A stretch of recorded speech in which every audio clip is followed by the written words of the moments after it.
inviter à prendre place. Je vous souhaite la bienvenue pour ce conseil municipal dont le secrétaire de séance sera François Gestin quand il arrivera. Eh bien, il est là, mais il est avec la Bourse de New York au téléphone. Je voudrais vous indiquer que Frédéric Fargue a donné sa procuration à Salem Erchouk lors de son départ. Si vous vous taisez, vous allez beaucoup mieux m'entendre, vous allez voir. Madame Isabelle Madrid m'a donné procuration, Monsieur Mathieu Joyon donne procuration à Monsieur Vincent Bénard, Madame Desgers à Madame Noël Lartigue, Monsieur Christian Penn donne procuration à Mathieu Collefi jusqu'à son arrivée, Jenny Ludlow donne procuration à Fabienne Elbig, Stéphane Elgado à Madame Baligan et enfin Monsieur Olivier Peyrelongue à Madame Petra Rosé. Je voulais avant d'ouvrir cet ordre du jour, vous présenter à toutes et à tous la nouvelle chef de cabinet de la mairie, en la personne d'Ariane Harry qui se trouve derrière moi, mais qui peut se lever tout aussi bien, parce qu'elle est grande par le talent, surtout, voilà, qui remplace Pierre-Étienne Broutet que nous avions...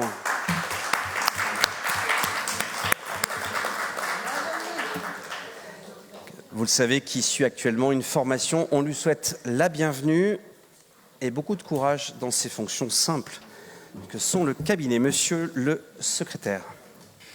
Délibération numéro 1, approbation de procès-verbal de la séance publique du 15 septembre. Avez-vous des questions sur ce procès-verbal? Mes chers collègues, il est adopté à l'unanimité. Je vous remercie.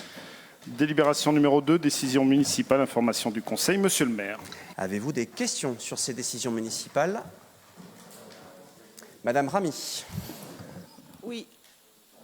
Bonjour. Alors ça concerne les décisions concernant le projet PEC-Soto-Margot. Donc on a la 8, on a la 15, et je ne sais plus si on en a une autre. Donc en fait la question c'était de savoir si on pouvait avoir un tableau récapitulatif et 17, voilà, un tableau récapitulatif des différents coûts.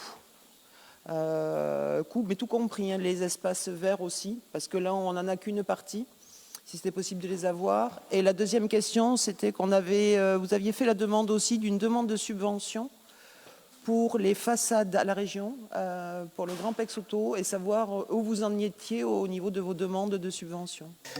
Alors, sur la partie tableau, on vous l'enverra, sachant que vous l'avez chaque année, le montant des dépenses réalisées année par année dans le compte administratif.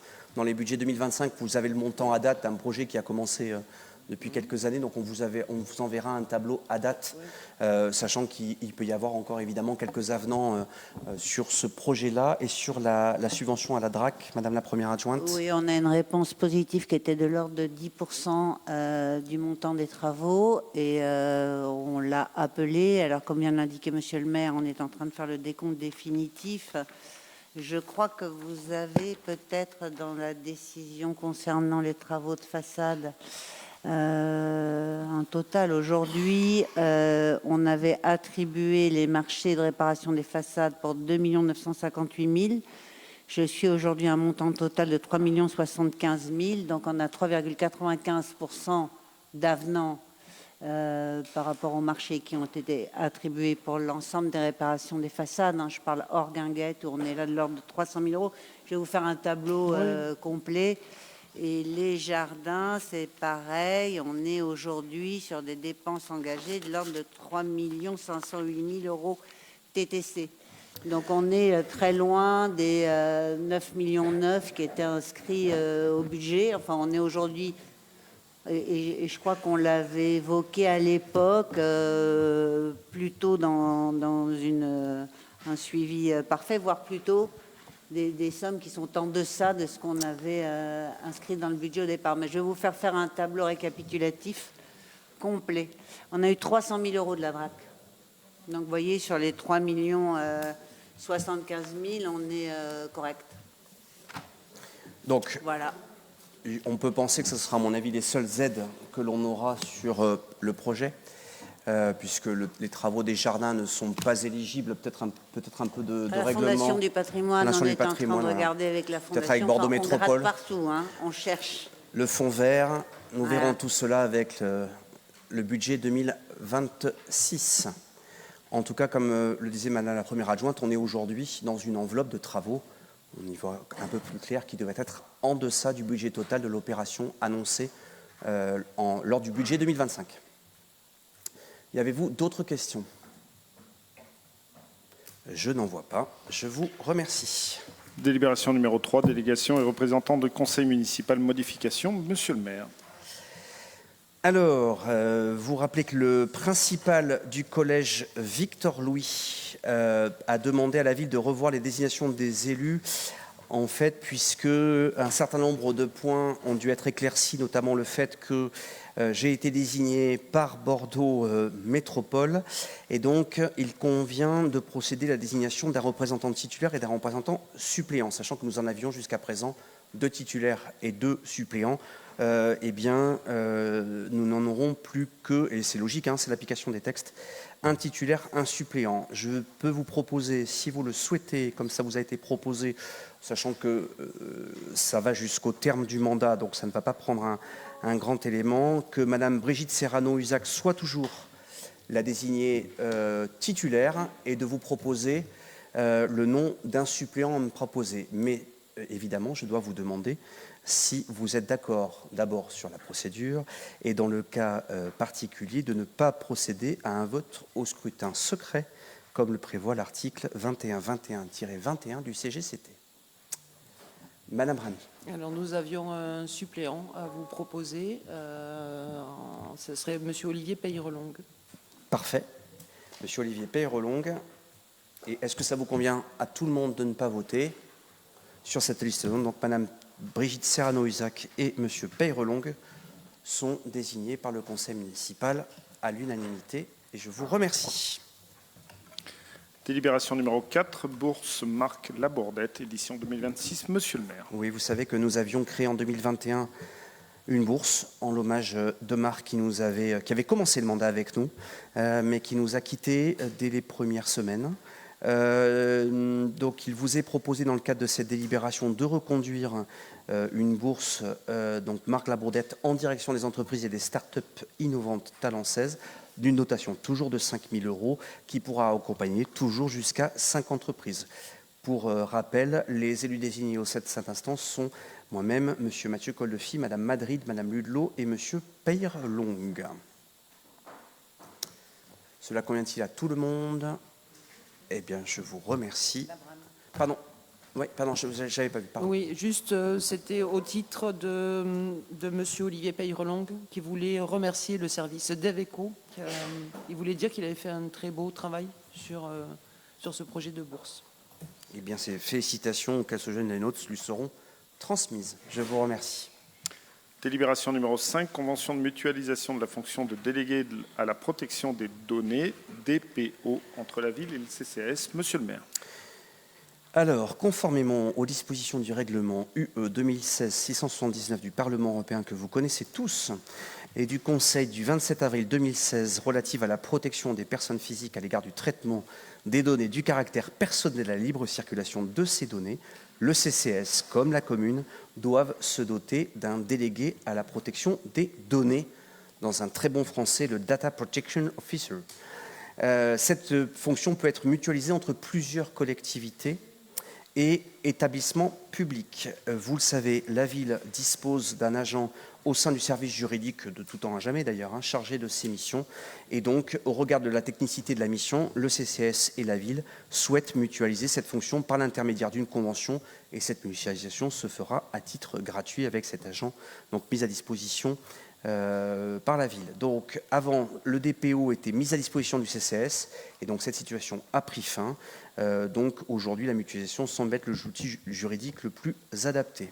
Je voudrais, au-delà de toutes ces considérations d'ordre technique, vous rappeler que les missions du DPO sont d'informer, conseiller et accompagner au sein de l'organisme afin de faire respecter donc les règles européennes, le droit national, sensibiliser au sein des structures aux enjeux de la protection des données personnelles, superviser des audits internes sur la protection des données personnelles, recevoir et répondre à toute question ou réclamation relative à la protection des données et coopérer avec la CNIL et être le point de contact au sein de cette structure.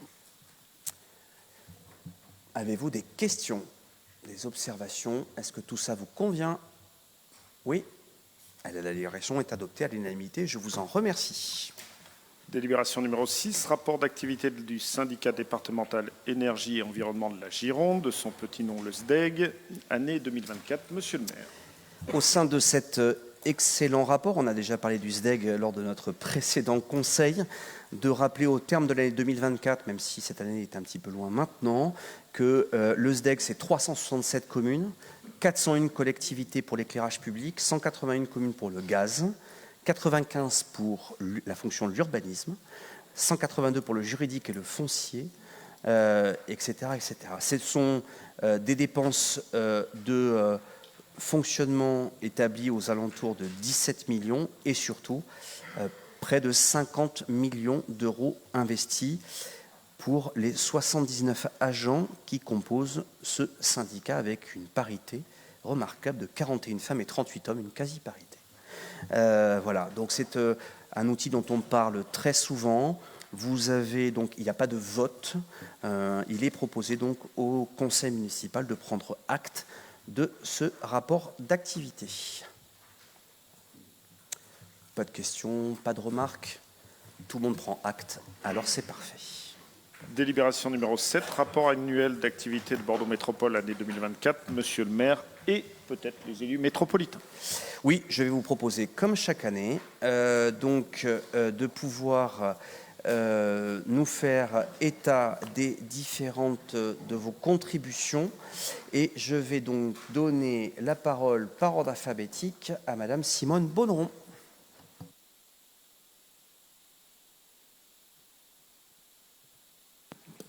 Je vais être très rapide. Je dirais uniquement que... Je vous invite, ma chère collègue, à rapprocher le micro, on ne vous entend pas. Je signalerai uniquement ma participation aux différents conseils de métropole. Je crois que je n'ai dû en manquer qu'un. Ensuite, pour des raisons médicales. Ensuite, ma participation aux commissions plénières et intermédiaires. Je détaille, là, ce sont les ressources humaines et l'administration générale, développement économique et emploi, enseignement supérieur et recherche, commission administrative paritaire et en tant que suppléante à la formation spécialisée en matière de santé, sécurité et conditions de travail. Bien évidemment, j'ai participé à plusieurs conseils de discipline, dont un probablement dans les jours à venir. Le but des travaux et les discussions ont été chaque fois orientés et réalisés, entre autres, pour le bien-être et les conditions de travail des salariés de la métropole, pour l'aide aux plus défavorisés, l'aide à l'insertion notamment des personnes handicapées. Au niveau économie et enseignement supérieur sont abordés, entre autres, et à titre d'exemple uniquement, les problèmes afférents à la vie quotidienne des étudiants, les nouvelles orientations universitaires, les créations de chaires et, bien évidemment, les aides aux incubateurs et entreprises. Voilà. Merci. Merci beaucoup. En l'absence de monsieur le sénateur, vous aurez son rapport écrit joint au procès-verbal de la prochaine assemblée. Je laisse la parole maintenant à monsieur Guillaume Garrigue. Oui, merci monsieur le maire. Alors je vous ai parlé il y a 2 ans de la refonte des tarifs de l'eau, l'an dernier de l'aménagement du territoire avec le projet de révision du SCOT. Cette année, je vais vous parler très brièvement du bilan 2024 du réseau de transport. Pour vous expliquer rapidement la méthodologie, nous avons travaillé avec monsieur le maire à des propositions qui ont été formulées aux différents candidats à l'époque à la délégation de services publics. Et ces propositions ont été retenues par le délégataire retenu, donc par Keolis. Et l'année 2024 est la première année pleine de mise en service du nouveau réseau. Donc c'est le moment de pouvoir en faire le bilan. Donc pour vous dire rapidement que le réseau avant tout à Talence, c'est le réseau de tramway avec la ligne B qui voit circuler 62 000 voyageurs par jour et des arrêts particulièrement fréquentés sur la commune. Sur le nouveau réseau, très succinctement, nous avons amélioré la desserte sur la route de Toulouse avec une augmentation de la fréquence des bus. C'est un grand succès avec 11 000 validations par jour. la création d'une liane directe entre Thouars et la gare Saint-Jean, la ligne 35, qui depuis 1 an et demi, 2 ans maintenant, permet une meilleure desserte des quartiers sud de la ville, avec une fréquence de 10 minutes. C'est aussi un grand succès, 6 000 voyageurs par jour. L'amélioration de la connexion entre Thouars, Pâques-Harris, Peylan et Bordeaux-Centre, avec le prolongement de la ligne 23 que nous avions souhaité et que nous avions porté aussi dans cette nouvelle DSP. La ligne 23 a été prolongée jusqu'à Gambetta et jusqu'au Bouscat, avec une hausse de sa fréquence. Et puis 2 nouvelles extensions aussi, une meilleure desserte du quartier du Bijou et du quartier des anciens combattants avec l'extension de la ligne 34. Je ne vais pas rentrer dans le détail, mais je voulais simplement vous préciser que ce nouveau réseau est vraiment salué par les usagers qui sont de plus en plus nombreux à utiliser le réseau. Juste quelques bémols qui sont en cours d'amélioration, des services non réalisés. Vous l'entendez régulièrement, beaucoup d'usagers nous font remonter des problématiques de bus qui ne circulent pas. C'est un problème qui s'améliore, puisqu'en 2023, on avait près de 3% de services non réalisés. Ce chiffre a été divisé par 2 en 2024. Des choses plus positives avec des vélos de location qui ont un grand succès auprès des Talençais. 330 Talençais ont bénéficié d'un prêt de vélo gratuit en 2024. Et 102 ont bénéficié d'un vélo payant, donc essentiellement des vélos assistance électrique. Voilà. Sur les sujets plus difficiles, bien sûr, il y a celui des interruptions et des incidents de la ligne B que nous continuons à subir malheureusement, même si beaucoup de choses ont été réalisées en 2024. Une reprise des différents rails qui suscitent des difficultés au Forum, à Roustin, au giratoire de Pierre-Noailles. Des problématiques sur le matériel roulant aussi, qui ont été résolues avec un renfort notamment de la maintenance. Et puis enfin, et c'est le plus important, la réalisation d'un aiguillage à la barrière Saint-Genès que nous avions demandé en janvier 2017. Donc on aura mis 7 ans à obtenir et qui a été réalisé à l'été 2024 et qui permet de réduire l'impact des interruptions. Les lignes de bus manquent de régularité, mais vous le savez, nous travaillons activement à la réalisation de lignes de bus express avec des couloirs réservés et des aménagements pour les rendre plus fiables. 2 points pour terminer. D'abord, l'augmentation des faits de violence, c'est un problème.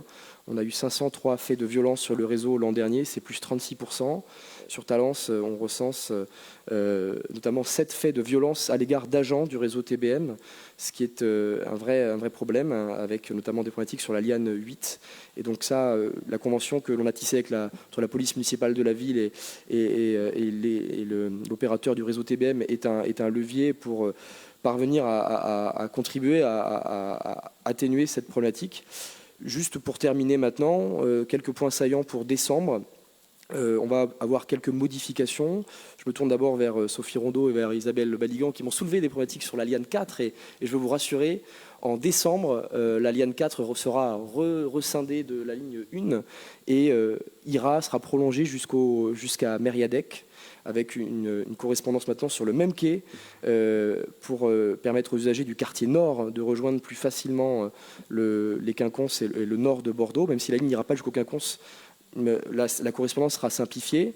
Et puis la création d'une nouvelle ligne de bus circulaire sur les boulevards pour pouvoir mieux nous connecter à l'Arena, à Floirac. Cette ligne sera mise en service début décembre et connectera les boulevards, notamment la barrière Saint-Genès à Floirac, à l'Arena, avec une fréquence d'un bus toutes les 10 minutes. Et puis enfin, la création d'une station V-Cube à la fin du mois au niveau du giratoire entre la rue Robespierre et la route de Toulouse. Merci. Merci beaucoup. Je passe la parole à Madame Fabienne Elbig. Merci Monsieur le maire, chers collègues. Donc voici le bilan synthétique de l'activité du groupe Renouveau Bordeaux, année 2024. Donc l'année 2024 a été marquée par une présence constante et active de notre groupe Renouveau Bordeaux au sein du Conseil de Bordeaux Métropole. Fidèles à notre ligne d'opposition constructive, nous avons pris la parole sur la plupart des grands sujets débattus en défendant des positions cohérentes, exigeantes et toujours guidées par l'intérêt général. Sur le plan financier, nous avons exprimé de fortes réserves face à la dégradation des équilibres budgétaires de la métropole. Nous avons dénoncé l'absence de hiérarchisation claire des priorités et la progression non maîtrisée des dépenses de fonctionnement. Nous avons voté contre le budget primitif 2024, estimant qu'il ne traduisait pas suffisamment les ambitions affichées en matière de transition écologique et de politique publique locale.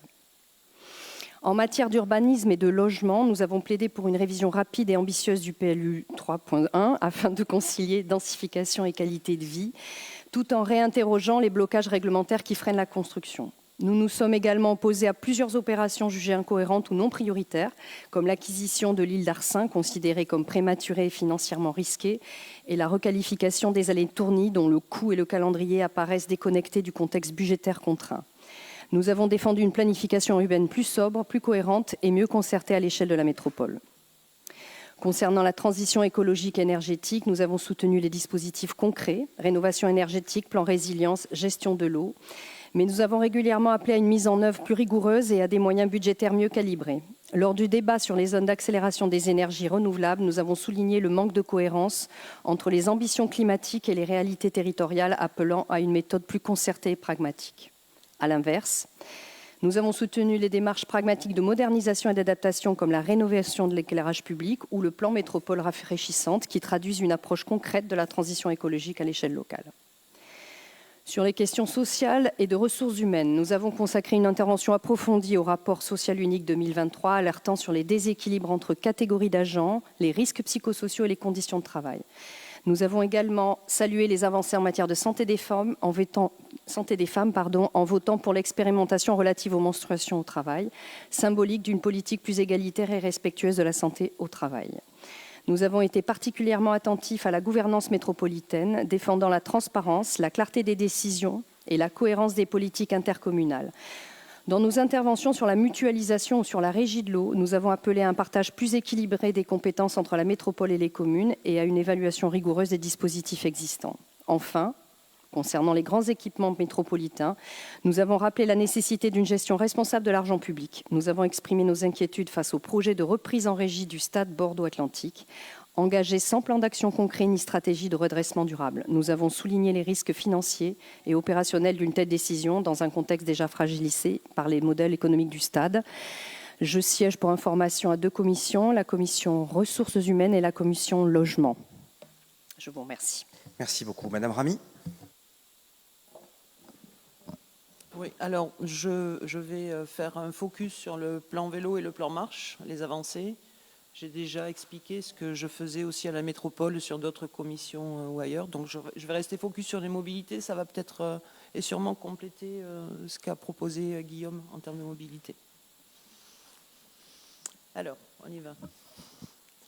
Donc vous le savez, dans un contexte d'urgence climatique, de hausse de coût de l'énergie et de fortes attentes sociales, la métropole poursuit une politique ambitieuse qui est de faciliter les déplacements du quotidien tout en préparant la décarbonation de nos mobilités. En 2024, c'est plus de 700 millions d'euros qui ont été investis pour les services publics du quotidien, dont une part importante pour les mobilités durables ou actives. Ces investissements s'inscrivent dans la trajectoire du plan climat métropolitain et du Climate City Contract européen qui vise la neutralité carbone à l'horizon 2050. C'est dans ce cadre que s'inscrivent le 3e plan vélo et le 1er plan marche, 2 programmes structurants qui traduisent une même vision, faire du vélo et de la marche les piliers d'une métropole plus saine, plus apaisée et plus accessible à tous. Alors pour le 3e plan vélo, en 2024, la métropole elle a poursuivi le déploiement et la livraison du réseau Express Vélo, le REV, qui est une véritable colonne vertébrale du maillage cyclable métropolitain. Nous en sommes en 2024 à un total cumulé de 17 km de tronçons qui ont été livrés. Donc on a la ligne Bordeaux-Saint-Aubin-Médoc, on en a d'autres. On a la ligne 4 du REV Saint-Louis-de-Montferrand, Villeneuve-d'Ornon. Et on a la ligne 11 aussi. Donc je vous rappelle que le plan vélo, il a été voté en 2021 et qu'il a fallu aussi une année d'études derrière pour pouvoir déployer le maillage. Alors pour le REV, je vous ai parlé de secteurs de tronçons qui sont livrés, mais il y en a toujours qui sont en cours de réalisation et d'acheminement, puisqu'on ne livre le REV que quand il y a un kilométrage suffisant. On ne va pas livrer 1 ou 2 kilomètres de REV. Il faut que la voirie soit suffisamment conséquente. En plus du REV, on a un réseau cyclable métropolitain qu'on appelle réseau secondaire. C'est les bandes et les pistes cyclables. Ça atteint désormais, en 2024, 1711 km. On en avait 650 en 2012. Donc c'est une triplement dans une décennie, preuve que l'on met en place une politique cohérente et continue. Et on a des chiffres. La fréquentation cyclable continue de croître. En 2024, on avait plus 6%. Et on a eu une enquête aussi qui montre que 15% des cyclistes préfèrent faire un détour pour emprunter une piste sécurisée. Ce qui veut bien dire qu'on doit avoir un effort permanent et structuré sur les infrastructures. On a aussi des aménagements qui s'accompagnent d'une montée en puissance des équipements et des services. Il y a eu 18 500 arceaux vélos installés, soit 60% de plus par rapport à 2020. Et on note des arceaux vélos pour les vélos cargo, pour les vélos spéciaux, qui augmentent significativement. 3 800 stationnements sécurisés, 2 vélostations à la gare Saint-Jean et un maillage croissant d'abris de vélobox de proximité. Pareil, depuis 2020, on a déployé plus de 60% de stationnements sécurisés. La Maison métropolitaine des mobilités alternatives, la MAMA, a réalisé plus de 4000 prêts de vélos en 2024, dont une majorité à assistance électrique. Et au niveau du free floating, on a un bon maillage du territoire, pas sur toutes les collectivités, avec l'objectif qu'on s'était fixé de désencombrer les trottoirs, qui est atteint, puisque les objets, trottinettes, vélos et scooters, reviennent entre 95 et 98% dans les poches de stationnement. Donc c'est quelque chose dont je suis relativement satisfaite. Au niveau des aides achat vélo, on a eu 1871 aides à l'achat vélo qui ont été versées, dont près de 90 pour Talence. Au niveau du plan marche, le premier plan marche, il a été lancé en parallèle avec le troisième plan vélo. Il a pour objectif de rééquilibrer l'espace public et de faciliter les déplacements à pied. Le fonds, alors on a 2 axes que je vais vous détailler là. Le fonds de désencombrement des trottoirs, il a été doté de 11,3 millions d'euros sur 2024-2025, c'est la phase numéro 2. Il soutient 83 projets dans 28 communes. Talence en a bien évidemment bénéficié. Ce dispositif permet d'élargir les trottoirs, de sécuriser les traversées et de rendre les cheminements plus confortables, notamment autour des écoles et des accès aux transports en commun. Plus de la moitié des crédits étaient déjà engagés fin 2024.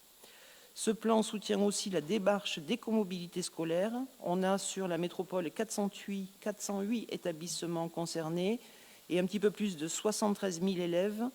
Donc avec ce premier plan en marche, on a eu 66 rues aux écoles créées ou en cours et on a 11 cours buissonnaires expérimentales. Sur ces écoles que l'on a identifiées, on a mis en place avec l'AURBA 5 sites pilotes qui permettent, à partir d'une rue aux écoles ou d'un établissement scolaire, d'avoir une vision plus élargie à l'échelle d'un quartier pour favoriser les cheminements sécurisés, piétons ou à vélo. Et enfin, en 2024, le Code de la rue a été lancé et nous avons eu le plaisir de le présenter en septembre 2025. Donc, s'il vous intéresse d'avoir le Code de la rue, il est disponible sur le site de Bordeaux Métropole. Donc, c'est un guide qui est vivant et qui sera amendé au fur et à mesure avec de l'expérimentation. Donc, ce qui veut dire qu'avec ces mobilités actives, Talence peut bénéficier directement de cette politique métropolitaine des mobilités actives. On peut prendre par exemple la gare de la Médoquine, les aides achat vélo, les améliorations de trottoirs et des cheminements. Tout cela découle de programmes métropolitains et de financements engagés. Ce qui veut dire que ces actions concrètes témoignent de la capacité de Bordeaux Métropole d'agir comme facilitatrice et accélératrice de la transition. Elles permettent à notre commune de progresser sans devoir assumer seule les coûts, la complexité technique des projets. Je vous remercie. Merci beaucoup, mes chers collègues. Je voulais faire bref aussi à mon tour de vous rappeler que j'ai l'honneur d'être président de la commission finances. Je voulais faire juste un petit focus en rappelant aussi toute l'importance de la commission de contrôle dont on ne parle jamais, mais qui est une instance qui permet de vérifier année après année un certain nombre de points et notamment qui permet de contrôler les délégataires. Et donc un travail qui est peut-être moins médiatique que les conseils métropolitains, mais qui est tout aussi important dans la gestion de l'argent public. Je voulais aussi rappeler que dans le cadre de la CLECT, les conseils métropolitains et moi en premier, ont à regarder les différents éléments sur le suivi des compétences qui ont été mutualisées. Il y a quand même de grandes questions qui vont se poser. Moi, je voulais partager avec vous, dans cet océan souvent de mauvaises nouvelles, la chance que nous avons eue de choisir la métropole pour mutualiser notre informatique avec un vrai pas en avant, bien qu'onéreux, pour la gestion de l'informatique. J'ai envie de dire bien au-delà que de la simple fourniture de matériel informatique, sur aussi l'ingénierie que l'on peut avoir sur des logiciels de plus en plus complexes. On parlait tout à l'heure des éléments sur les identités, aussi les éléments de protection contre les cyberattaques qui touchent de plus en plus les collectivités locales. Je voudrais également vous dire que dans le cadre de ma délégation que m'avait confiée notre regretté président de Bordeaux Métropole sur l'étude sur le métro, l'année 2024, j'en suis que là, c'est toujours un peu particulier, fin 25 de parler de 24, avait permis donc de solder la phase numéro 2 et donc de regarder et d'affiner la faisabilité des 2 tracés identifiés nord et sud avec, vous le savez, 2 passages. L'ensemble de ces études vont trouver une conclusion à la fin de l'année 2025 sur l'opportunité ou pas d'avancer plus loin dans les études. On est encore très loin du premier coup de pioche. J'ai participé en tant que conseiller métropolitain à différents COPIL, ça a été rappelé par différentes interventions auparavant, notamment celui de la gare de la Médoquine et le PEM, puisque la gare de la Médoquine est aujourd'hui achevée, mais le pôle d'échange multimodal, lui, ne l'est pas, de rappeler quand même le côté très novateur et très satisfaisant d'avoir pour 2 chantiers d'importance, et loin d'être simple, le fait d'avoir un seul type d'interlocuteur, ce qui nous permet d'avoir des travaux qui avancent plus vite, et surtout le fait de limiter la gêne pour les riverains et les différentes personnes qui utilisent désormais les installations de la Médoquine qui ont été livrées, vous le savez, pour la gare, pour la halte, en septembre 2025. Nous avons également participé à un certain nombre de COPIL sur le stade Pierre-Paul Bernard qui devait permettre l'organisation 1 an plus tard, c'était cet été, avec grand succès, à la fois d'organisation d'événements plus classiques comme le Décastar et surtout la grande réussite des championnats de France élite qui ont eu lieu au mois d'août 2025. Ça a été rappelé par un certain nombre de collègues, nous avons participé à un grand nombre de COPIL, j'ai envie de dire des BEX, parce qu'on parle souvent du BEX PTM, avec le chantier entre le CHU de Pellegrin et Thouars-Malartic, mais il y a également l'intra-rocade, il y a également l'avenir de la Bassins Campus, des éléments sur le BEX qui passe sur les boulevards, même s'il n'est pas en territoire talancé, mais qui est quand même important. Et enfin, en 2024, nous avons demandé une étude à Bordeaux Métropole pour la transformation de la ligne qui passe par la route de Toulouse en BEX, ou en tout cas de rendre compatibles les futurs travaux qui sont sur la route de Toulouse, pour qu'on puisse avoir demain une ligne très performante sur un axe qui est un axe majeur aujourd'hui et demain. Je voulais souligner avec beaucoup de satisfaction le retour au premier plan des projets portés par l'opération d'intérêt métropolitain de Bordeaux InnoCampus. Je trouve que cette métropole a très souvent, trop souvent, tourné le dos depuis des années à la chance qu'elle a d'accueillir sur son territoire des campus et pas que les universités. Et donc, avec un certain nombre de nouvelles personnes et de nouveaux moyens donnés, eh bien, nous avons pu avancer très concrètement sur une réalité de ce projet Bordeaux InnoCampus à l'intra-rocade, parce que pour l'instant, c'était une réalité qui était plutôt extra-rocade. Quelque chose qui va nous permettre de définir avec les équipes de Bordeaux Métropole ce que l'on souhaite faire de notre campus, mais aussi pouvoir profiter des exceptionnels cerveaux qui en sortent pour demain créer de la valeur au niveau local. Je voulais enfin souligner des projets qui ont été menés au niveau du réseau de chaleur, alors qu'ils sont eux toujours pas terminés, mais vous savez que notre territoire va accueillir le plus grand réseau de chaleur de Bordeaux Métropole qui devrait être en travaux dans les prochains mois. Nous avons participé au suivi de ces structurants pour la ville en lien avec BM, à la fois en tant que maire et conseiller métropolitain sur la route de Toulouse. Ça a été tout à l'heure évoqué. C'est un chantier plutôt ingrat parce que les choses avancent, mais beaucoup sans être vu. Je voulais aussi rappeler toute l'importance demain pour la métropole de l'avancée des travaux sur la rue Frédéric Cévennes qui vont constituer l'axe principal de desserte est-ouest entre notamment la ville de Bègles et puis également l'opération de Baïa et puis l'intérieur du campus universitaire. Comment ne pas évoquer également des projets structurants que constitue la requalification du quartier de Thouars avec des vraies avancées en matière notamment de soutien financier de la métropole sur cette requalification et la validation des différentes phases de travaux de la place Gauguin qui ont pris un aspect beaucoup plus concret en 2025 mais qui n'était pas. Enfin, ça sera peut-être quelques-uns de mes regrets. Je partage avec vous le fait que le projet des boulevards n'avance pas du tout à la vitesse où il devrait être annoncé. C'est un projet éminemment complexe, mais il y a un vrai grand projet à mener, sûrement pas uniforme, comme celui qui a été fait sur les quais parce qu'on parle des boulevards, parce que les boulevards n'ont pas la même forme, n'ont pas la même épaisseur, n'ont pas la même importance que l'on soit entre Ravzy jusqu'à la barrière de Bègles et sur la rive droite. Mais, et on a eu l'occasion de le rappeler avec mon collègue maire du Bouscat, le fait qu'au bout de 4 ans, à l'époque, mais au bout de 5 maintenant, on n'y voit toujours pas bien clair sur les projets menés par Bordeaux Métropole et surtout le nerf de la guerre. Aucun projet d'ambition ne se fera sur ces boulevards s'il n'y a pas les millions d'euros à mettre de côté, à la fois pour la maîtrise foncière, mais également pour réfléchir au transport de demain. Nous avons également tenu un grand nombre de réunions sur un projet plus anecdotique, mais qui nécessite beaucoup de patience. C'est le projet de Beaulieu, dans lequel, 7 ans après, nous attendons à l'heure actuelle les premiers coups de pioche pour réaliser un parking de 30 places. 3 points.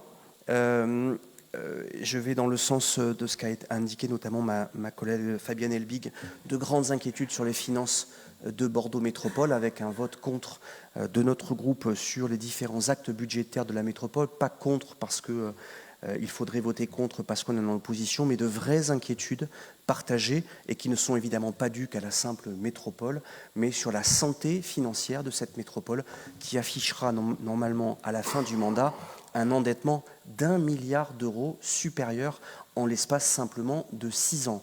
Face à quoi, beaucoup de nos concitoyens sur Bordeaux Métropole nous demandent mais où part cet argent, notamment en matière de mobilité. Alors Isabelle Ramy l'a rappelé, il y a beaucoup d'argent qui sont investis en mobilité, notamment en fonctionnement comme investissement, mais très concrètement aujourd'hui, c'est pas assez. Un point positif à rappeler, c'est suite à la décision du président de Bordeaux Métropole du retour d'une certaine forme de normalité dans la gouvernance, une certaine forme seulement, puisqu'un EPCI, quel qu'il soit, ne sera jamais rien sans ses maires élus démocratiquement.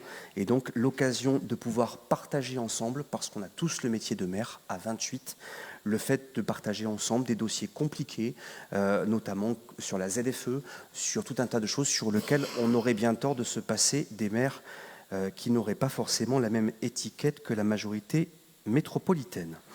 Enfin, et je veux le souligner à la lumière de ce que vous avez dit, Madame Ramy, je plaide pour que le réseau Rêve sur Talence puisse avancer beaucoup plus vite. Il fait partie des endroits, pas forcément des lignes les plus simples, loin de là, mais on a vraiment besoin d'avancer plus vite sur le projet de Rêve, notamment celui qui passe un peu plus au sud de la métropole. Et moi, je voulais nous saluer collectivement sur le plan marche. Je pense que la marche a souvent été un oublié. Aujourd'hui, on a parlé beaucoup d'argent tout à l'heure. Je pense que ce plan mériterait d'être beaucoup plus doté parce qu'on a besoin d'aller beaucoup plus vite que la simple résorption des discontinuités cyclables. On a vraiment besoin d'imaginer demain une métropole sur laquelle marcher n'est pas la galère que l'on peut avoir aujourd'hui dans toutes les communes. Donc je plaide pour que la délégation qui est la vôtre soit beaucoup mieux dotée, à la fois en montant mais aussi en capacité d'ingénierie, parce que malheureusement c'est un plan qui ne peut pas être reproductible. Chaque rue est différente, chaque cité est différente, mais on a besoin d'aller effectivement beaucoup plus vite en liaison avec les communes sur ce plan marche. Voilà, mes chers collègues, merci à vous toutes et à vous tous de ce rapport, et nous passons maintenant à la délibération suivante puisqu'il n'y a pas de vote sur ces rapports. Délibération numéro 8, autorisation de dépôt d'un permis de construire 28 rue Lavoisier à Talence. Madame Fab Tabourin, première adjointe. Oui, mes chers collègues, il s'agit d'autoriser Monsieur le maire au dépôt du permis de construire concernant le projet de réhabilitation et d'extension du groupe scolaire Albert Camus. Permis dont le projet a été confié à l'agence IRU Architecture et à ses co-traitants. Un très beau projet. Je voudrais remercier l'ensemble des élus autour de ces tables de participer à cette rénovation, extension d'ambition, avec notamment des modalités en matière de développement durable et de respect des attentes d'un 2025 qui vont être très fortes. De vous rappeler que les travaux commenceront à l'été prochain pour une livraison espérée fin 2027 du groupe scolaire livré. Souligner la qualité du dialogue qui est la nôtre avec celle des services, qui nous aide beaucoup, parce que rénover, c'est beaucoup plus compliqué que de construire, avec notamment ce difficile équilibre trouvé par les équipes entre le respect de l'école architecturale et la signature architecturale de cette école si particulière, avec aussi beaucoup d'avantages, et notamment le nombre de mètres carrés disponibles pour les enfants, mais aussi la nécessaire adéquation de cette école aux attentes de 2025, notamment en matière de confort thermique. C'est un projet qui va flirter avec les 10 millions d'euros, qui va commencer avec notamment l'installation des modulaires sur l'espace Mozart d'ici quelques mois maintenant, et qui permettra de livrer une école sans impact, on va dire sans coexistence entre la durée des travaux et le bruit des travaux. On a expérimenté Paul Lapie pour la maternelle. Je pense qu'il vaut mieux avoir une école sur laquelle, quand on peut, eh bien, on puisse enlever l'ensemble des personnes et puis proposer des conditions d'enseignement et de travail beaucoup plus satisfaisantes pour l'ensemble des personnes qui y travaillent et des élèves qui y reçoivent une sage éducation. On en a bien besoin aujourd'hui. Pardon d'avoir un peu digressé, mais c'était un point important sur ce niveau-là. Avez-vous des questions, Madame la sénatrice ? Je vous remercie, Monsieur le maire. Moi, je posais juste des questions de précision. J'ai eu l'occasion donc de voir le document qui nous a été transmis concernant l'emprise du bus en site propre qui passe devant la gare de la Médocine, et j'ai cru voir qu'il y avait une réservation, un petit bout de la bordure rue de la Vieille Tour, puisque le trajet passerait par la place Mozart, tournerait rue de la Vieille Tour. Si je ne me trompe pas, sur le schéma que vous nous avez envoyé, il y a une réservation qui empiéterait sur l'école. Ça, c'est ma première question. C'était donc une des raisons pour lesquelles j'avais demandé ce document, puisqu'en définitive, j'ai réalisé qu'il passerait dans un endroit quand même assez accidentogène devant l'école, etc., ce qui va être quand même poser des difficultés pour l'accessibilité des enfants et des parents.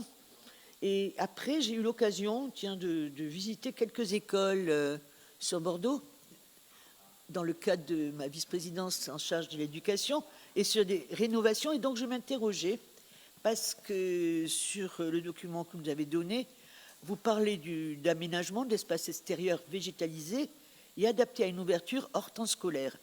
Eh bien, beaucoup d'écoles sur Bordeaux donc, réfléchissent aussi à une ouverture hors temps scolaire, mais pas seulement de l'extérieur, c'est-à-dire des bâtiments de l'école, de façon à ce qu'il puisse y avoir des réunions, etc. Est-ce que c'est prévu dans ce projet ? Voilà, je vais vous faire plaisir, Madame la sénatrice. D'abord, je vous confirme qu'il y a une emprise de 70 cm qui est prévue potentiellement. 70 cm, hein, mais je n'en doutais pas. Je sais que vous êtes très attentive à tout cela. On va attendre la mise au point des marchés pour essayer de voir quelle sera la mise. Alors, je ne partage pas forcément votre constat sur le côté accidentogène. Aujourd'hui, l'avenue de la Vieille Tour est une avenue sur laquelle on roule vite et avec des vraies difficultés du passage, notamment des élèves, entre les Paul Albert Camus et l'arrêt de bus. Je pense que le passage d'un bus express toutes les 5 minutes en heure pleine et toutes les 15 minutes en heure creuse, avec aussi un traitement de l'ensemble de la voirie, est susceptible, au contraire, de pouvoir améliorer la sécurité. Donc, on verra ça avec Bordeaux Métropole. Ce passage, on va dire, de ce quartier, il a été vu, revu des dizaines de fois parce qu'il fallait bien passer quelque part.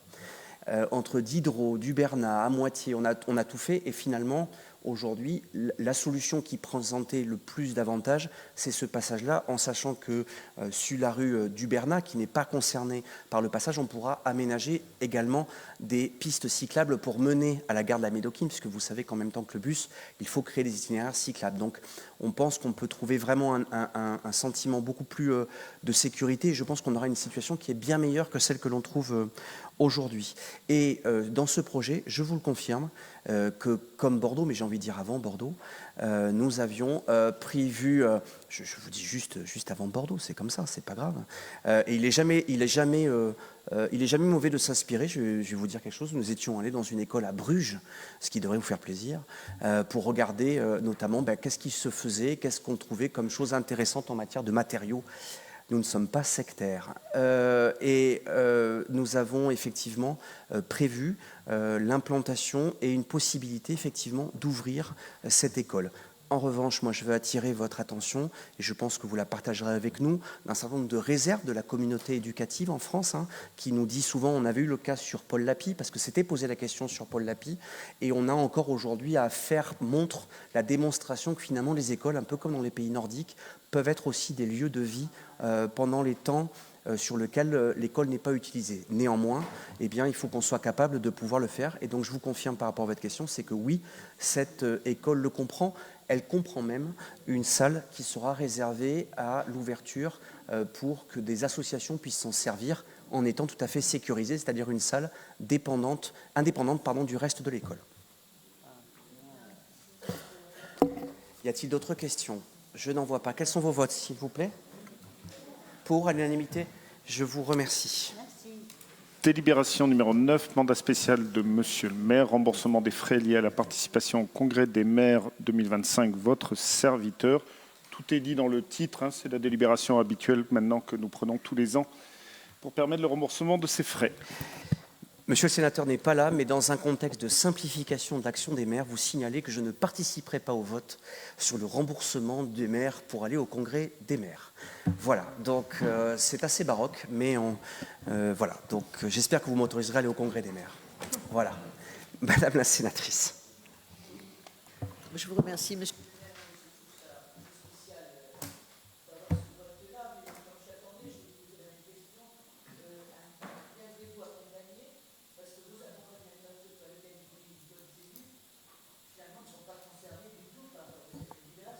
Non, parce que la loi ne le prévoit pas.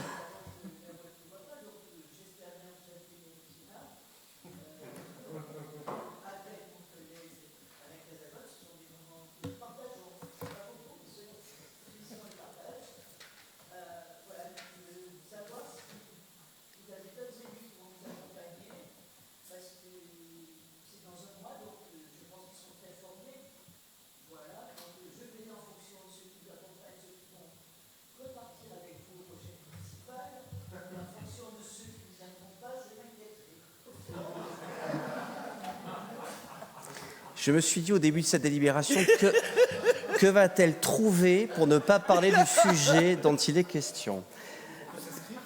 Alors, bon, Monsieur Bamboire, vous aviez une question. Vous voulez aller au congrès des maires avec moi, Monsieur Bamboire? Écoutez, comme je suis effectivement un futur élu, j'espère qu'on va gagner la mairie, on verra bien. Donc j'irai au Sénat et je verrai les deux. Donc ma question, c'était pas ça. Est-ce qu'en fait, on peut avoir malgré tout un rapport de ce que vous faites là-bas, de ce que vous dites et de ce que vous prenez comme décision? Qu'est-ce qu'il a dit, merde? Alors, avant toute forme de question, je n'ai ni robe Chanel ni Gucci. Si la question était celle-là, et non. Non. D'abord, je vais aller dans le sens pour être sérieux. Je pense que ce genre de choses-là mérite aujourd'hui d'être voté. Et je vous rappelle que dans cette collectivité, depuis des années, l'ensemble des frais remboursés à tous les élus, je dis bien à tous les élus, parce qu'il n'y a pas que le maire qui s'en va en mission, loin de là, même si jamais je suis sûrement le plus gros dépensier en la matière, d'abord sont contrôlés par le conseil municipal parce qu'ils sont plafonnés, et ils sont plafonnés bien plus bas que ce que nous autorise la loi, et par ailleurs font l'objet, je regarde Denise parce qu'elle est concernée pour une mission en général par an, sont regardés de manière à pouvoir être transparents. Donc, pour répondre à votre question, Madame la sénatrice, si jamais j'étais accompagné par d'autres élus, et je m'étonne que quelqu'un qui fasse la loi ne la connaisse pas, ces élus devraient être mentionnés. Donc, je vous regarde avec votre sourire, mais c'est un peu comme votre sapin de Noël qui ne rentrait pas au mois de janvier. Faites attention à force de dire des choses. Donc, il n'y a pas d'autres élus qui ont prévu de m'accompagner là-dessus. Et ah oui, mais en l'occurrence, Madame Fabre-Tabourin, les éléments, c'est avec une autre casquette. Vous indiquez que au Sénat avec une autre casquette, oui, je vous confirme. Donc il n'y a pas d'autres élus au titre de leur mandat municipal qui vont m'accompagner. De vous dire que l'ensemble des personnes qui peuvent m'accompagner, que ce soit des services, un cabinet, puisqu'en fait ça dépend, en fait, on vient aussi parfois, si vous n'écoutez pas mes réponses, mes chers collègues, on fait aussi parfois, on va souvent au Salon des maires aussi pour regarder un certain nombre de points en particulier, ça avait été le cas il y a quelques années notamment pour la piscine, etc., eh bien sont remboursés par les frais de mission conformément aux dispositions du CGCT. Ça ne doit donc pas être là, mais je ne vais pas vous apprendre à faire la loi. Si vous m'invitez au Sénat, comme à chaque fois, j'y viendrai avec grand plaisir. D'autant plus qu'après les élections municipales, il y a aussi des grands électeurs à chouchouter, Madame la sénatrice. Donc si vous êtes candidate, nul doute que vous saurez enfin nous chouchouter, comme vous le faites d'habitude avec beaucoup de plaisir. Je dis ça au cas où vous soyez candidate, moi je ne sais pas. Donc voilà, et par rapport à ce que j'y fais, d'abord je voudrais vous dire que depuis 2 ans, j'y fais moins en tant que maire qu'en tant que coprésident de la commission finances. J'aurai l'occasion d'ouvrir notamment une conférence de presse sur rappeler l'importance de l'enjeu des finances publiques locales, mais nul doute que nos parlementaires sauront défendre le budget. En ce sens, puisqu'il est de tradition depuis une vingtaine d'années maintenant de saigner les collectivités locales en pensant que ça marchera pour résoudre le déficit de l'État. Ça, c'est le premier jour. J'animerai également des tables rondes sur le délai de paiement des fournisseurs. Et enfin, je participerai à un certain nombre d'ateliers et de présentations pour nos collègues maires, puisque je vous rappelle que l'engagement dans l'AMF, ce sont des maires qui s'engagent pour l'AMF. Et si vous voulez mon agenda détaillé, je vous le ferai passer avec grand plaisir. En tout cas, je ne chôme pas et vous ne me verrez pas avec beaucoup de petits fours là-bas. Voilà. J'espère que vous aurez écouté de quelques ministres. Je ne vous entends pas. Qu'est-ce que vous voulez me dire sur les ministres ? D'abord, méfiez-vous, vous savez, on ne sait pas quels ministres nous aurons. Et si d'aventure des ministres, vous savez, certains disaient même que ce congrès pourrait tomber dans les élections législatives. Et là, j'attends avec beaucoup de patience, effectivement, quelles seront les forces en présence sur la 3e circonscription et leur unité au gré de ces élections législatives, si elles devaient avoir lieu, Madame la sénatrice. Monsieur Joliot. Oui, merci, Monsieur le maire. L'AMF, c'est bien cette honorable institution gouvernée par l'honorable maire de Cannes, David Lisnard, qui fait partie des éminentes personnalités qui ont demandé la démission du président de la République, sans que cela crée de séisme médiatique, alors qu'une semaine plus tôt, quand les élus de la France Insoumise demandaient la même chose, on nous expliquait qu'ils s'étaient mis en dehors de l'arc républicain. Point d'interrogation. Alors, je veux bien, si vous voulez, que vous transformiez en élus locaux, nationaux, pardon, mais ce n'est pas du tout l'objet de la délibération, mais je vais vous dire une chose. Non, mais j'entends bien. Je voudrais juste vous rappeler que d'abord, c'est plutôt une forme de coprésidence à l'AMF. Il y a toujours une tradition depuis très longtemps d'une coprésidence, en l'occurrence le premier vice-président, André Léniel, qui, vous le savez, est dans le paysage politique depuis des décennies, a quand même un rôle très important. Il n'existe pas de communiqué de presse ou de position de l'AMF qui n'ait pas été prise conjointement par le président et le premier vice-président, rassemblant le côté transpartisan. Et j'espère qu'un jour, certains partis dits républicains pourront se souvenir qu'ils savent très bien, lorsqu'il s'agit d'éléments locaux, travailler indépendamment de leurs écuries politiques. Quant aux prises de position de telle ou telle personne, ce sont des prises de position qui sont faites au titre de leur fonction de représentant de parti et pas au titre de leur fonction de président de l'AMF. Donc ne venez pas mélanger, mais la France Insoumise adore ça, les casquettes associatives et les casquettes politiques.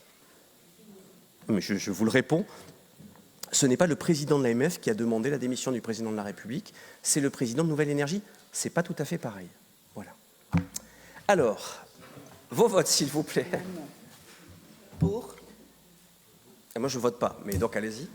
Pour, à l'unanimité, je vous remercie, sauf ma participation. Il ne l'a pas présenté. Je Non, l'ai c'est présenté, le ma secrétaire. chère collègue. Il a répondu à vos questions qui étaient un peu en dehors de la délibération. Madame la sénatrice, plus le temps passe, plus vous éloignez de la vérité. Hein. Je m'en inquiète. Ça, c'est François Gestin. Voilà. Moi, je suis Emmanuel Salaberry. Je suis là. Voilà.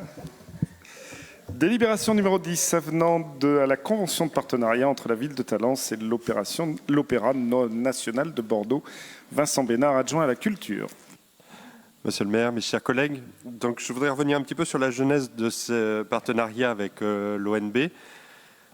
Nous avions précédemment un partenariat avec 1, 2, 3 Musique qui nous permettait d'avoir des concerts de musique classique sur Talence qui s'est éteint en 2023.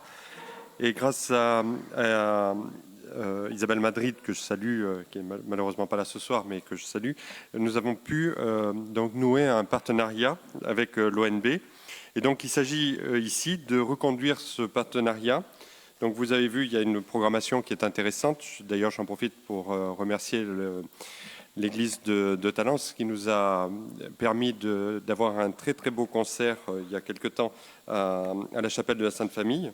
Et donc nous allons avoir quelques concerts qui vont continuer donc au mois d'octobre, octobre c'est passé, février, septembre, mars et juin.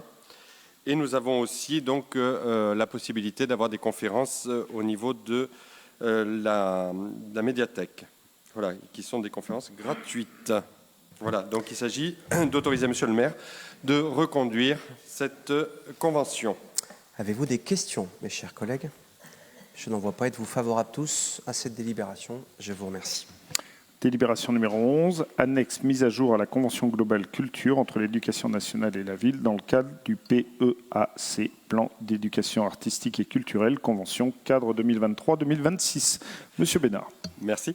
Donc effectivement, donc, dans le cadre du PEAC, je vous rappelle que la ville fait partie des villes 100% éducation artistique et culturelle au niveau national. Donc c'est quand même quelque chose qui nous honore.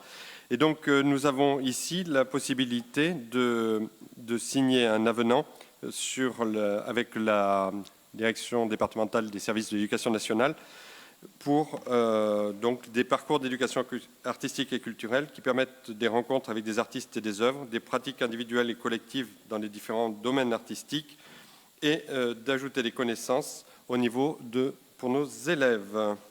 Donc, il s'agit de signer Très beau projet pédagogique. Y a-t-il des questions? Êtes-vous favorable? Allez, merci beaucoup. Délibération numéro 12, médiathèque et bibliothèque de la ville de Talence, autorisation de désaffection et vente de documents, fixation des prix, adoption du règlement de la vente. Monsieur Bénard. Voilà, donc c'est aussi une délibération très classique en cette saison. Donc il s'agit d'autoriser de faire donc, ce qu'on appelle un désherbage, c'est-à-dire de pouvoir mettre à la vente les 8577 documents, CD, disques et autres, voilà, de la médiathèque. Donc vous avez tout le détail qui est dans la délibération. Je pense que vous allez m'éviter la litanie des 8577 documents. Je voudrais rappeler, sous contrôle de Denise, que je remercie pour ces interventions des années passées qui ont été prises en compte. D'abord que les collections jeunesse sont systématiquement proposées à toutes les écoles sous forme de dons. C'est-à-dire que la liste qui a été arrêtée a déjà été épuré entre guillemets par ce qui a été donné aux écoles et aux centres de loisirs. Et donc cette année, vous l'avez peut-être vu, une forte proportion de CD qui correspondent aussi aux opérations de réaménagement de la médiathèque qui ont été menées avec un réagencement. Vous le savez que les CD, les DVD sont moins prisés. Et puis que les invendus seront donnés au livre vert avec laquelle nous avons une convention depuis 3 ans sur l'insistance, mais je veux le redire ici, tout à fait pertinente et justifiée de notre collègue Denise Grélard-Nedelec. Madame Ramy. Oui, alors vous avez répondu en partie aux questions concernant les dons dont vous avez parlé des écoles, mais est-ce que vous pouvez aussi avoir la possibilité de l'ouvrir au dispositif associatif? Il y a peut-être des associations qui seraient intéressées par ces dons de livres. Et après, autre question aussi, est-ce qu'il y aurait sur les invendus la possibilité d'aller se déplacer sur les quartiers pour pouvoir proposer la vente de ces livres? Parce que là, les gens sont obligés d'aller à la médiathèque. Est-ce qu'on pourrait imaginer un dispositif, pourquoi pas, qui va sur les quartiers? D'abord, nous avons des médiathèques, c'est-à-dire qu'on a aussi toute l'importance de la médiathèque de Thouars. Bon, la médiathèque Gérard Castanera est quand même à 2 points, le plus au sud et le plus au nord de tout point en Talence. Donc, organiser une vente itinérante, faut quand même se rendre compte que c'est quand même quelque chose d'assez lourd pour les équipes. Donc, on leur posera la question pour savoir si jamais il y a des choses qui pourraient être faisables. Mais par rapport à votre première chose, je trouve qu'on a plutôt trouvé une bonne... Alors d'abord, on donne à les associations parce que notamment les centres de loisirs, Ludi Loisirs, sont est une association et je trouve que le livre vert, pour l'avoir mis en œuvre, je le disais avec un peu sourire, mais permet justement après, parce que le livre vert c'est quand même leur spécialité, le fait de pouvoir après dispatcher sur qui on a besoin, etc. etc. Donc, et si jamais cette vente elle se fait annuellement, si demain on devait avoir des associations, on est tous élus de la ville pour cela, qui devaient nous dire on serait intéressé par telle ou telle chose, je ne vois pas d'inconvénient pour les ventes futures à imaginer qu'on fasse des dons particuliers. J'ai pas de souci, mais on n'a pas été saisi par des associations en particulier. Je voudrais quand même rappeler un point important sur la participation du conseil municipal des enfants, qui avait trouvé que dans les boîtes à livres, les boîtes à lire de la mairie, on y trouvait fort peu d'ouvrages pour les enfants et pour les jeunes. Et donc, depuis l'année dernière, et sur leur demande, eh bien, nous réapprovisionnons très régulièrement les boîtes à lire avec des livres pour enfants.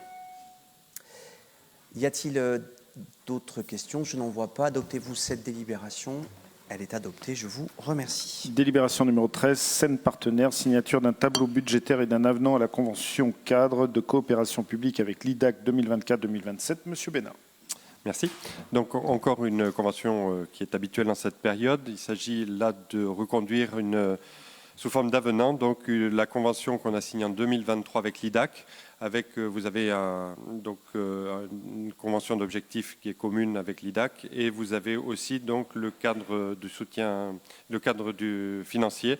Et donc vous voyez que l'IDAC prend en charge un tiers des finances sur des représentations. Là ici, il s'agit de 3 représentations pour 3 400 € et donc ça ne coûtera à la ville que 2 300 €. 2284,70, exactement. Oui, c'est presque ça. Mais il arrondit toujours, Vincent, à la hausse. Y a-t-il des questions sur cette délibération? Je n'en vois pas. Y a-t-il d'autres votes que pour? Il a été adopté à l'unanimité. Je vous remercie. Nous passons au rapport présenté par Madame Thomas Pitot, adjointe déléguée aux ressources humaines et à la qualité de vie au travail. Peut-être la 14 à part et on regroupera 15 à 18. On regroupe tout? Alors de la 14 à la 18, avec pour la 14 de la mise en place de l'indemnité de maniement de fonds et les 15 à 18 des créations de postes. Merci mon cher collègue. Mes chers collègues, bonjour. Donc, on va commencer par la délibération 14. Tout est déjà dit dans l'objet. En effet, il est proposé d'instituer une indemnité de maniement de fonds au profit du personnel régulièrement chargé des fonctions de régisseur ou de mandataire suppléant, voire les deux. Cette mise en place a été validée en CST le 23 septembre dernier et donc je vous demande de la valider. Ensuite, le reste des délibérations est sur la création de postes. C'est des postes qui existent déjà, mais nous devons mettre à jour toujours le tableau des effectifs. Donc, suite à un départ à la retraite d'un agent titulaire du poste d'agent d'entretien des bâtiments communaux au sein de la direction enfance et vie éducative, il est proposé de le remplacer en catégorie C, les fonctionnaires étant prioritaires. Délibération numéro 16, là nous sommes sur la création de 2 postes non permanents au service espace vert dû à un accroissement temporaire d'activité et je vous propose ces 2 postes en catégorie C. Délibération numéro 17, nous sommes sur la création de postes de police municipale comme validé lors du conseil municipal du mois de septembre. Pas du tout. Il y a une erreur, excusez-moi. Donc, je vous propose donc de passer la validation de ces postes. Attendez, je me trompe complètement. Il y a une erreur en fait, dans non, il n'y la a pas d'erreur. délibération. C'est juste comme l'école de musique. En fait, ce sont des ouvertures de postes de manière à pouvoir faire le recrutement, comme pour l'école de musique en septembre. Voilà, donc on est sur la même chose que lors de l'école de musique. Il faut effectivement remettre à jour les tableaux des effectifs et donc on ouvre l'ensemble des postes pour cette catégorie. Dernière délibération numéro 18, nous sommes sur la création d'un poste de responsable gestion comptable. Donc depuis juillet 2022, le service des ressources humaines a entrepris une refonte des délibérations relatives aux créations de postes. Cette démarche vise à harmoniser et sécuriser nos pratiques et surtout, avec l'élaboration de délibérations génériques, nous allons pouvoir limiter un certain nombre de délibérations que nous faisions régulièrement, notamment pour les contractuels, tous les 3 ans, en cas de réévaluation salariale, etc. Et donc aujourd'hui, on définit des contours de poste en cohérence avec les autres délibérations génériques et c'est ce que je vous demande de faire aujourd'hui. Toute petite précision, sur la 14, il y a une erreur matérielle qui s'était glissée, mais vous l'aviez déjà remarqué, ce n'est pas le chapitre 12, c'est le chapitre 11 et l'article 62-25. Et oui, la délibération dit il est proposé d'instituer une indemnité de maniement de fonds. Cette indemnité existait déjà, mais a été transposée dans le cadre légal d'un décret paru cet été. Il n'y a pas de modification pour les agents. Madame Thomas-Pitol vous l'a dit, ça a été présenté en CST et adopté à l'unanimité. Par ailleurs, juste pour préciser, pour cette histoire de police municipale, il n'y a pas de création de postes nets. Il s'agit, comme vous le savez, de toiletter au fur et à mesure les fiches de poste et le nombre de places correspondantes. Le nombre de places effectivement occupées sur la police municipale étant conforme au plan que nous avions présenté en début de mandat. Et comme ça, on pourra continuer à simplifier et ne plus avoir et ça permettra aussi d'éviter les observations que vous faisiez de façon très légitime, notamment entre les postes ouverts, les postes occupés. Et donc, ça nous permet d'avoir une vision beaucoup plus fiable. Y a-t-il des questions? Oui, Madame Ramy. Oui, moi alors, j'ai peut-être pas bien entendu ou bien compris. Moi, je voudrais revenir sur la délibération numéro 16, qui est la création de 2 postes non permanents à temps complet de jardiniers au service des espaces verts. Vous dites, afin de faire face à un accroissement temporaire d'activité. Oui. Je ne pense pas qu'on soit dans un accroissement temporaire d'activité avec le déploiement des espaces verts. Donc, c'est avoir juste une explication sur comprendre. Madame Rondeau va vous éclairer. Okay. Je l'espère. Moi aussi. Normalement. Sophie. Oui, bonsoir. Oui, en fait, l'accroissement, c'est la plantation d'hiver, en fait. D'ailleurs, je ne pense pas dire de bêtises en disant que l'année dernière, c'était déjà ça, en fait. Comme on plante aux bonnes périodes, en fait, il faut planter beaucoup en même temps. Donc, c'est par rapport à ça. Voilà, donc c'est tout simplement, là, pour le coup, un vrai accroissement temporaire pour nous permettre de planter. C'est maintenant quelque chose, on a augmenté, pour compléter la réponse, Madame Ramy, de Madame Rondeau, on a augmenté le nombre d'effectifs permanents du service environnement et paysage et temporairement, à des moments, on crée des postes d'accroissement temporaire pendant la période de plantation, mais également l'été. Mais là, pour le coup, on recourt plutôt à des jobs d'été pour nous permettre d'arroser les plantes qui en ont bien besoin. D'autres questions? Je n'en vois pas. Y a-t-il d'autres votes que favorables à ces délibérations? Je n'en vois pas. Les délibérations sont adoptées à l'unanimité. Merci. Délibération numéro 19, convention de partenariat Ludi Loisirs et École Multisport. Monsieur Fargue, adjoint au sport. Bonsoir, Monsieur le maire, bonsoir, mes chers collègues. Il s'agit d'autoriser, dans cette délibération, Monsieur le maire a signé cette convention entre Ludi Loisirs et notre école multisport de la ville. Le Pédibus qui existe depuis plus de 10 ans. Maintenant, je voudrais vous spécifier, notamment pour vous, Madame la sénatrice, que ni Monsieur Jean, ni Madame Saleh, ni Madame Chabat, ni Monsieur Herchouk, ni Monsieur Larose ne participeront à cette délibération. Et Monsieur Bimboire. Mais je ne m'occupe pas de Monsieur Bimboire. J'ai une question à vous poser. Je ne participerai pas à ce vote et je voudrais savoir si le bureau de Ludi Loisirs vous a fait des remarques par rapport à cette convention ou pas. Non, pas que je sache. Donc, y a-t-il d'autres questions? Je n'en vois pas. Y a-t-il des votes contre, des abstentions? La délibération est adoptée. Je vous remercie. Délibération numéro 20 avec l'ADI, Association pour le droit à l'initiative économique, partenariat avec la ville de Talence, convention pour l'année 2025. Monsieur Coldefi, adjoint à l'économie, l'innovation et au développement économique intercommunal. Monsieur le maire, chers collègues, cette délibération est une délibération habituelle au sein de notre conseil qui concerne le partenariat entre la ville de Talence et une convention avec l'association l'ADI. La ville de Talence est en partenariat avec l'ADI depuis 2008 et l'association l'ADI est installée dans le secteur prioritaire de Thouars depuis 2017. Elle gère à peu près 120 dossiers par an, qui est l'initiative économique pour la création de porteurs de projets en difficulté. Cette subvention ne pourra pas dépasser 7 300 € sur l'année et je vous propose d'autoriser Monsieur le maire à signer cette convention d'objectifs. Merci à vous. Et de vous préciser que Madame Djellin Ludo ne participe pas au vote concernant cette délibération. Y a-t-il des questions? Je n'en vois pas. Adoptez-vous cette délibération. Bien, la dernière délibération qui en général fait l'objet d'un consensus large. Donc, dernière délibération pour ce conseil, pour l'instant unanime. Bon courage, monsieur Hanotin. Délibération 21. Avis sur la dérogation exceptionnelle à l'interdiction du travail le dimanche accordée par monsieur le maire au titre de l'année 2026. Monsieur Hanotin, délégué au commerce. Merci François. Donc, chers collègues, je vous prie d'adopter cette délibération qui, vous savez, est traditionnelle chaque année maintenant, qui prévoit que le conseil municipal s'exprime sur les dérogations accordées pour l'ouverture des ouvertures dominicales des commerces. Je vous rappellerai que ce choix, il est fait après une réunion réunissant Bordeaux Métropole, la Chambre de commerce et d'industrie et les branches professionnelles, que cette réunion de concertation a eu lieu le 4 juillet et que donc nous suivons tout simplement les recommandations qui sont faites.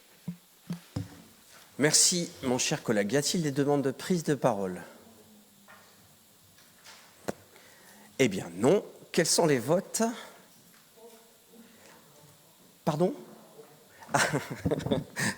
Donc, pour l'ensemble des oppositions?